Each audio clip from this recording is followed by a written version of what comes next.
మనమేగా. ఏడు Alexander AD, Sikandar AD, ఏరండి భూరాజులేరి. రాజులు రంగప్పల address లేకుండా పోయారు. ఉన్నవాడు కూడా పోతాడు. ఏదిరా నీ బిల్డింగులు రాజులు కట్టించిన కోటలు కోటల్లాగానే ఉన్నాయి.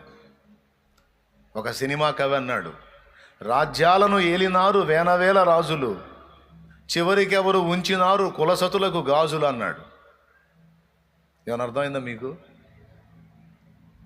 కట్టించిన కోటలన్నీ నిలిచిపోయాను, కట్టించుకున్న మహారాజులు తరలిపోయాను. కోటలు అక్కడే ఉన్నాయి, వాళ్ళు పోయారు. ఏమండి అది. కాబట్టి ఇప్పుడు వాడు ఈ బిల్డింగులు నాయంటాడు, పొలం నాదంటాడు, ఆస్తి నాదంటాడు, అంతస్తు నాదంటాడు, ఇదంతా నాదంటాడు. వాడిని చూసినప్పుడు నీకేమనిపించింది?